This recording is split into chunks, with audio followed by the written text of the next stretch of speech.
Consider ಆಗುವಂತಹ ನಮ್ಮ ಜಗದ್ಗುರುಗಳು ಶ್ರೀ ಸಚ್ಚಿದಾನಂದ ಶಿವಾಭಿನವ ನೃಸಿಂಹ ಭಾರತಿ ಮಹಾಸ್ವಾಮಿಗಳ ತುಂಬ ಉತ್ಕೃಷ್ಟವಾಗಿರುವಂತಹ ಸಾಹಿತ್ಯ ಇದೆ. ಸಣ್ಣದಾಗಿ ಈ ಸಾಹಿತ್ಯದ ಪರಿಚಯವನ್ನು ಕೊಡ್ತೀನಿ.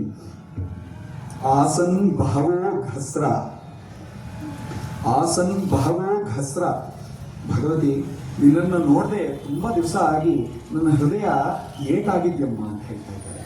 ನಮ್ಮ ಸಚ್ಚಿದಾನಂದ ಶಿವಾಭಿನವ ನೃಸಿಂಹ ಭಾರತಿಗಳ ಸ್ತೋತ್ರಗಳಂತೂ ಎಷ್ಟು ಶುದ್ಧ ಭಕ್ತಿ, ಶುದ್ಧ ಸತ್ವ. ಅವರು ಶುದ್ಧ ಸತ್ವ, ನಾವು ಸನ್ಯಾಸೋಪನಿಷತ್ತಿನಲ್ಲಿ ಹೇಗೆ ರಚಯ ಶುದ್ಧ ಸತ್ವಾಹ ಅಂತ ಹೇಳ್ತೀವಿ, ಅದೇ ರೀತಿಯಲ್ಲಿ ಆ ಭಕ್ತಿಯದ್ದು ಶುದ್ಧ ಸತ್ವ ಮೂಲವಾದಂತಹ ಭಕ್ತಿ. ಆ ಸತ್ವಗುಣ ಸಂಪನ್ನರಾದಂತಹ ಸಚ್ಚಿದಾನಂದ ಶಿವಾಭಿನವ ನೃಸಿಂಹ ಭಾರತಿಗಳು ಶುದ್ಧವಾದಂತಹ ಪಾರ್ವತಿ ಪರಮೇಶ್ವರರ ಮೇಲೆ ಮಾಡುವಂತಹ ಭಕ್ತಿಯ ಒಂದು ಸ್ತುತಿ ಇದು. ಶ್ರೀ ಪಾರ್ವತಿ ಶ್ರೀಕಂಠ ಸ್ತುತಿ ಅಂತಾನೆ. ಈ ಗರಲಪುರಿಯನ್ನ ಪ್ರವೇಶ ಮಾಡುವಂತಹ ಕಾಲದಲ್ಲಿ ಇನ್ನೇನು ಭಗವತಿಯ ದರ್ಶನ ಆಗಬೇಕು, ಇನ್ನೇನು ಭಗವತಿಯ ದರ್ಶನವನ್ನ ಅವರು ಹೊಂದಿಕೊಳ್ಬೇಕು, ಆ ಸಮಯದಲ್ಲಿ ರಚನೆ ಮಾಡಿದಂತಹ ಒಂದು ತುಂಬ ಸುಂದರವಾದ ಶ್ಲೋಕ, ತುಂಬ ಸುಂದರವಾದ ಸ್ತುತಿ. ಆಸನ್ ಬಹವೋ ಘಸ್ರ ಮಾತಾ ತ್ವ ಚರಣ ದರ್ಶನ ಹಿತ್ವ. ನಿನ್ನ ಚರಣವನ್ನು ನೋಡೋಕ್ಕೆ ಬರ್ತಾ ಇದ್ದೇನೆ ತಾಯಿ. ಮೀನಾಕ್ಷಿ ಅಮ್ಮನವರು ಹೇಗೆ ನಿಂತ್ಕೊಂಡಿದ್ದಾರೋ ನಮ್ಮ ಪಾರ್ವತಿ ಅಮ್ಮನವರು ಹಾಗೆ ನಿಂತ್ಕೊಂಡಿದ್ದಾರೆ. ಅಷ್ಟೇ ಅಲ್ಲದೆ ಇದರಲ್ಲಿ ಒಂದು ಸಣ್ಣ ರಹಸ್ಯ ಕೂಡ ಇದೆ. ಪರಮೇಶ್ವರನ ವಾಮ ಭಾಗದಲ್ಲಿ ಪಾರ್ವತಿ ದೇವಿಯ ಉಪಸ್ಥಿತಿ ಇದೆ ಅಂತ ಒಂದು ಪ್ರತೀತಿ ಇದೆ. ಒಂದು ದೊಡ್ಡ ರಹಸ್ಯ ಅಂತಾನೆ ಹೇಳ್ತಾರೆ. ಆಕ್ಚುಲಿ ನಮಗೆ ದೀಕ್ಷಿತರು ಒಂದು ಕಾಲದಲ್ಲಿ ನೀಲಕಂಠ ದೀಕ್ಷಿತರು ಕೂಡ ಒಂದು ಸತಿ ನಮಗೆ ಕಥೆಯನ್ನು ಹೇಳಿದ್ರು. ಭಗವಂತನ ಎಡಭಾಗದಲ್ಲಿ ಪಾರ್ವತಿ ದೇವಿ ನಿಂತಿದ್ದಾರಂತೆ. ಅವಳ ವರದ ಹಸ್ತವನ್ನು ನೋಡಿ ಈ ಶ್ಲೋಕವನ್ನ ಮುಂದುವರಿಸ್ತಾರೆ ಶ್ರೀ ಸಚ್ಚಿದಾನಂದ ಶಿವಾಭಿನವ ನೃಸಿಂಹ ಭಾರತಿಗಳು. ಪಾರ್ವತಿ ಕೃತಾರ್ಥಾಂ ಖಲು ಖಲು ಗಮಿತ ತ್ವತ್ಪಾದ ದರ್ಶನಾದದ್ಯ. ಇವತ್ತು ನಿನ್ನ ಪಾದಗಳ ದರ್ಶನ ನನಗೆ ಸಿಗುತ್ತಲ್ಲ ತಾಯಿ. ಪ್ರಕಾಶ ವಿಮರ್ಶಾತ್ಮಕವಾದಂತಹ ನಿನ್ನ ಪಾದಗಳು ಹೇಗೆ ದಕ್ಷಿಣಾಮೂರ್ತಿ ಸ್ತೋತ್ರದಲ್ಲಿ ಇಲ್ಲದೇ ಇರುವಂತಹ ನಾಣ್ಯ ಕಿಂಚನ ವಿದ್ಯತೆ ವಿಮೃಷತಾಂ ಅಂತಾರೆ ಶಂಕರರು. ಅದು ಶುದ್ಧ ವಿದ್ಯಾ ತತ್ವಬೋಧ. ನಿಮ್ಮ ಒಬ್ಬರಿಂದ ಅಲ್ಲದೆ ಇನ್ಯಾರಿಂದನೂ ತತ್ವಬೋಧ ಸಿಗಕ್ಕೆ ಸಾಧ್ಯ ಆಗೋದಿಲ್ಲ ಅಂತ. ಆ ಆತ್ಮದ, ನನ್ನ ಆತ್ಮದಲ್ಲಿರೋದು ನಿಮ್ಮೆಲ್ಲರ ಆತ್ಮದಲ್ಲಿ ಇರುವಂತಹ ಮಹಾವಿಷ್ಣು ಶ್ರೀ ದಕ್ಷಿಣಾಮೂರ್ತಿ. ಈ ದಕ್ಷಿಣಾಮೂರ್ತಿಯಿಂದನೇ ಯಾವುದೇ ತತ್ವಬೋಧ ಆಗಲಿ, ಯಾವುದೇ ಪ್ರವೃತ್ತಿಯು ನಿವೃತ್ತಿಯನ್ನು ಹೊಂದಿ ನಿರ್ವೃತ್ತಿಯನ್ನು ಹೊಂದಬೇಕಾಗಿದ್ರೆ, ನಿರ್ವೃತ್ತಿ ಸಮಾಧಿ ಅನ್ನುವಂತಹ ಸ್ಥಿತಿ ತನಕ ಹೋಗಬೇಕಾಗಿದ್ರೆ, ಜ್ಞಾನ ಹೊಂದಿಕೊಳ್ಬೇಕಾಗಿದ್ರೆ ಭಗವತಿಯಿಂದ ಮಾತ್ರವೇ ಸಾಧ್ಯ. ನನ್ನ ಆತ್ಮಸ್ವರೂಪಿಯಾದ ಭಗವತಿಯಿಂದ ಮಾತ್ರವೇ ಸಾಧ್ಯ. ಅವಳ ಚರಣದಿಂದ ಮಾತ್ರ ಸಾಧ್ಯ ಅಂತ ಇಲ್ಲಿ ತತ್ವಬೋಧ. ಅನುಪಲ್ಲವಿಯಲ್ಲಿ ಎಷ್ಟು ಸುಂದರವಾಗಿದೆ ನೋಡಿ. ಸಚ್ಚಿತ್ ಸುಖ ಸ್ವರೂಪಂ ಬ್ರಹ್ಮ, ಸಚ್ಚಿತ್ ಸುಖ ಸ್ವರೂಪಂ ಬ್ರಹ್ಮ. ಇದು ಕೂಡ ತೈತ್ತರಿಯಾದ ಉಪನಿಷತ್ತಿಂದನೇ ಅವರು ಉದ್ಧರಿಸಿರುವಂತಹ ವಾಕ್ಯಗಳು. ಸಚ್ಚಿತ್ ಸುಖಸ್ವರೂಪಂ ಬ್ರಹ್ಮ. ಈ ಸುಖಸ್ವರೂಪ ಯಾವುದು ಅಂತ ಮಾಂಡೂಕ್ಯೋಪನಿಷತ್ತಿನಲ್ಲಿ ಗೌಡಪಾದಾಚಾರ್ಯರು ತುಂಬ ಸುಂದರವಾಗಿ ಉಲ್ಲೇಖ ಮಾಡ್ತಾರೆ. ಅನಾತ್ಮಕಾಮ, ಆತ್ಮಕಾಮ, ಆಪ್ತಕಾಮ ಅಂತ 3 ರೀತಿಯ ಪ್ರೀತಿ ಇರುತ್ತೆ. ಈ ಅನಾತ್ಮಕಾಮ ಅಂದರೇನು? ನನಗೆ ಈ ಮೈಕ್ ಬೇಕು, ಈ ಫೋನ್ ಬೇಕು, ಈ ಒಂದು ಐಫೋನೇ ಬೇಕು, ಒಂದು ಲ್ಯಾಪ್ಟಾಪ್ ಬೇಕು, ನನಗೊಂದು ಕಾರ್ ಬೇಕು, ನನಗೊಂದು ವಿತ್ತ ಬೇಕು. ಇದು ಅನಾತ್ಮಕಾಮ.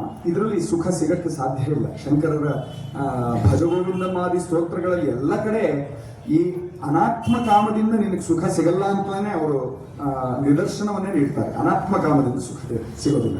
ಅದೇ ಬೃಹದಾರಣ್ಯಕ ಉಪನಿಷತ್ತಿನಲ್ಲಿ ಆತ್ಮಕಾಮ ಎಂದರೇನು ಅಂತ ಹೇಳ್ಕೊಡ್ತಾರೆ. ನನ್ನ ಬಾಹ್ಯದಲ್ಲಿರುವಂತಹ ವಸ್ತುವನ್ನ, ಈಗ ನಾನು ನಮ್ಮ ತಾಯಿಯನ್ನು ನಿಜವಾಗ್ಲೂ ಪ್ರೀತಿಸಬೇಕಾಗಿದ್ದೆ, ನನ್ನ ಬಾಹ್ಯದಲ್ಲೇ ತಾನೇ ಇರೋದು ನಮ್ಮ ತಾಯಿ, ನನ್ನ ತಾಯಿಯನ್ನೇ ನಾನು ನಿಜವಾಗ್ಲೂ ಪ್ರೀತಿಸಬೇಕಾಗಿದ್ರೆ ಪರಮಾತ್ಮ ಮೂಲವಾದಂತಹ ಪ್ರೀತಿಯಾಗಿರಬೇಕು. ಇಲ್ಲದ್ರೆ ಹೇಗೆ ಪ್ರೀತಿಸೋಣ? ನಮ್ಮೆಲ್ಲರಲ್ಲಿರೋದು ಮಾಂಸವಸಾದಿ ವಿಕಾರ. ನಮ್ಮಲ್ಲೆಲ್ಲರಲ್ಲೂ ಇರುವಂಥದ್ದು ಮಾಂಸವಸಾದಿಗಳು ಮಾತ್ರ. ಆ ಮಾಂಸಗಳನ್ನು ಹೇಗೆ ಪ್ರೀತಿಸೋಣ? ಆ ಮಾಂಸ ನನ್ನ ತಾಯಿ ಅಲ್ಲ. ನನ್ನ ತಾಯಿಯ ಸ್ವರೂಪ ಯಾವುದು? ಈ ಸಶರೀರ ನನ್ನ ತಾಯಿ ತಂದೆ ಇರುವಂಥದ್ದೇನೆ ಪಾರ್ವತಿ ಪರಮೇಶ್ವರರ ಸ್ವರೂಪ ಅನ್ನುವಂತಹ ತತ್ವಬೋಧವನ್ನು ಇಲ್ಲಿ ನೀಡ್ತಾ ಇದ್ದಾರೆ. ಸಚ್ಚಿತ್ ಸುಖಸ್ವರೂಪಂ. ಈ ಆತ್ಮಕಾಮ ಏನಿದೆ, ನಿಮ್ಮನ್ನ ನಾನು ಪ್ರೀತಿ ಮಾಡಬೇಕಾಗಿದ್ರೆ ನನ್ನ ಗುರು ನನ್ನ ಆತ್ಮಸ್ವರೂಪಿ ಅಲ್ವಾ, ನನ್ನ ಆತ್ಮಸ್ವರೂಪಗಳೇ ಆದಂತಹ ನನ್ನ ದಕ್ಷಿಣಾಮೂರ್ತಿ ಸ್ವರೂಪಿಗಳೇ ಆದಂತಹ ನನ್ನ ಗುರುಗಳನ್ನ ನಾನು ಪ್ರೀತಿಸೋದ್ರಿಂದ ನಿಮ್ಮನ್ನ ಪ್ರೀತಿ ಮಾಡಲು ಸಾಧ್ಯ. ನವಾರೇ ಸರ್ವಸ್ಯ ಕಾಮಾಯ ಸರ್ವಂ ಪ್ರಿಯಂ ಭವತಿ, ಆತ್ಮನಸ್ತು ಕಾಮಾಯ ಸರ್ವಂ ಪ್ರಿಯಂ ಭವತಿ ಅನ್ನುವಂತಹ ಒಂದು ತತ್ವಬೋಧ. ಈ ಆತ್ಮಕಾಮ ಅನ್ನೋದಕ್ಕಿಂತ ಇನ್ನೂ ದೊಡ್ಡ ಲೆವೆಲ್ ಇದೆಯಂತೆ. ಇದು ಮಾಂಡುಕ್ಯ ಕಾರಿಕಾನಲ್ಲಿ ಮಾತ್ರ ಸಿಗುವಂತಹ ಒಂದು ತತ್ವಬೋಧ. ಈ ಆತ್ಮಕಾಮವನ್ನು ಮೀರಿದಂತಹ ಕಾಮ ಯಾವುದಪ್ಪ? ಈ ಆತ್ಮವನ್ನೇ ಪ್ರೀತಿಸ್ತಾ ಇದ್ದೀನಿ ನಾನು, ಇನ್ಯಾವುದು ನಿಮಗೆ ಪ್ರೀತಿಸಕ್ಕೆ ಅಂದ್ರೆ ಆ ಪ್ರೀತಿಯ ಸ್ವರೂಪಿಗಳೇ ಆದಂತಹ ಆ ಪ್ರೀತಿಯ ಸ್ವರೂಪ. ಇವಾಗ ನಾನು ಪ್ರೀತಿ ಮಾಡ್ತಾ ಇದ್ದೀನಿ ಅಂದ್ರೆ ಇಲ್ಲಿ ಇಚ್ಛಾ ಕ್ರಿಯಾ ಜ್ಞಾನ ಮೂರು ಇದೆಯಲ್ಲ, ಈ ಇಚ್ಛಾ ಕ್ರಿಯಾ ಜ್ಞಾನ ಮೂರು ಒಂದೇ ಆದಾಗ ಆ ಜ್ಞಾನ ಸ್ವರೂಪಿಯೂ ಭಗವತಿಯೇ, ಇಚ್ಛಾ ಶಕ್ತಿಯು ಅವಳ ಸ್ವರೂಪವೇ, ಕ್ರಿಯಾಶಕ್ತಿಯು ಆ ಮೂರು ಒಟ್ಟಿಗೆ ಸೇರಿದಾಗ ಆ ಶಕ್ತಿ ಏನಿದೆ ಆಶ್ರಯತ್ವ ವಿಷಯತ್ವ ವಿಭಾಗಿನಿ ನಿರ್ವಿಭಾಗ ಚಿತಿರೇವ ಕೇವಲ. ನಾನು ಮೊದಲು ಹಾಡಿದ ಶ್ಲೋಕವನ್ನು ಆ ಸ್ವರೂಪವು ಪಾರ್ವತಿ ಅಮ್ಮನವರದ್ದು ಅಂತ ಹೇಳ್ತಾ ಇದ್ದಾರೆ. ಆ ಪ್ರೀತಿಯ ಶುದ್ಧ ಪ್ರೀತಿ, ಅದಕ್ಕಿಂತ ಪವಿತ್ರವಾದಂತಹ ಪ್ರೀತಿ ಇದಕ್ಕೆ ಸಾಧ್ಯ. ಈ ಶಿವನು ಪರಮ ಪವಿತ್ರ ಅಂತ ನಾವು ಹೇಳ್ತೀವಲ್ವ, ಶಿವ ಹೇಗೆ ಪರಮ ಪವಿತ್ರನಾಗ್ತಾನೆ ಅಂದ್ರೆ ಅವನು ಅನಂತ ಕಾಲದಿಂದ ಸಚ್ಚಿದಾನಂದ ಸ್ವರೂಪಿಯೇ. ಅವನು ಸಚ್ಚಿದಾನಂದ ಸ್ವರೂಪಿ ಆಗಿರೋದ್ರಿಂದಾಗಿ ಅವನ ಬಗ್ಗೆ ಇವತ್ತು ನನಗೆ ತಿಳ್ಕೊಳ್ಳೋಕೆ ಸಾಧ್ಯ ಆಗ್ತಾ ಇದೆ. ಅವನೇ ತಿರ್ಗಾ ಇಚ್ಛಾವಶಾನ್ ಮಾಯಾಮಯಂ ಸ್ವರೂಪಂ ಸಾಧಕಾನುಗ್ರಹಾರ್ಥಂ ನಮ್ಮೆಲ್ಲರಿಗಾಗಿ ಅವನು ಸ್ವರೂಪವನ್ನು ಧಾರಣೆ ಮಾಡಿಕೊಂಡು ಶಂಕರ ಭಗವತ್ಪಾದಾಚಾರ್ಯರಾಗಿ, ಸಚ್ಚಿದಾನಂದ ಶಿವಾಭಿನವ ನರಸಿಂಹ ಭಾರತಿಗಳಾಗಿ, ಭಾರತೀ ತೀರ್ಥ ಮಹಾಸ್ವಾಮಿಗಳಾಗಿ, ಶ್ರೀ ವಿಭೂಷೇಕರ ಭಾರತಿ ಮಹಾಸ್ವಾಮಿಗಳಾಗಿ ಅವತರಿಸ್ತಾ ಇದ್ದಾನೆ ಅನ್ನುವಂತಹ ತತ್ವಬೋಧ. ಸಚ್ಚಿತ್ ಸುಖ ಸ್ವರೂಪಂ ಬ್ರಹ್ಮ ಏತತ್ ಪಶ್ಯತು ಇಂದು ಶೀರ್ಷಾಖ್ಯಂ. ಇಲ್ಲಿದ್ದಾನೆ ನೋಡಿ, ಇವನು ಸಚ್ಚಿತ್ ಸುಖ ಸ್ವರೂಪಂ ಬ್ರಹ್ಮ. ನೀವಿನೆಲ್ಲೂ ಹುಡುಕ್ಬೇಕಾಗಿಲ್ಲ. ಆ ದರ್ಪಣ ಸಾಕ್ಷಾತ್ ದಕ್ಷಿಣಾಮೂರ್ತಿಯೇ ಈ ಶಿವಲಿಂಗವಾಗಿ ಇಲ್ಲಿ ಅವತರಿಸಿದ್ದಾನೆ.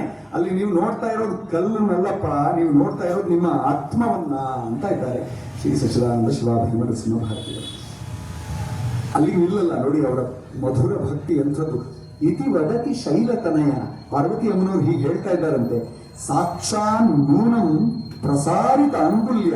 ತನ್ನ ಕೈಯನ್ನ ವರದಾಹಸ್ತದಿಂದ ಅವಳು ತೋರಿಸ್ತಾ ಇರೋದೇನು, ನಮ್ಮೆಲ್ಲರಿಗೂ ವರ ನೀಡ್ತಾ ಇದ್ದಾಳೆ, ಕಾಸನ್ನ ನೀಡ್ತಾ ಇದ್ದಾಳೆ, ದುಡ್ಡನ್ನ ವಿತ್ತವನ್ನ ನೀಡ್ತಾ. ಸರಿ, ಅದೆಲ್ಲ ಸಾಧನೆ ಹೇಗೂ ಆಗುತ್ತೆ, ಈ 4 ಪುರುಷಾರ್ಥಗಳ ಸಾಧನೆ ಆಗುತ್ತೆ. ಅವಳು ಒರಿಜಿನಲ್ ಆಗಿ ಹೇಳ್ತಾ ಇರೋದೇನು, ಅವಳು ಶಿವಜ್ಞಾನೈಕ ಪ್ರದಾಯಿನಿ ಅಲ್ವಾ.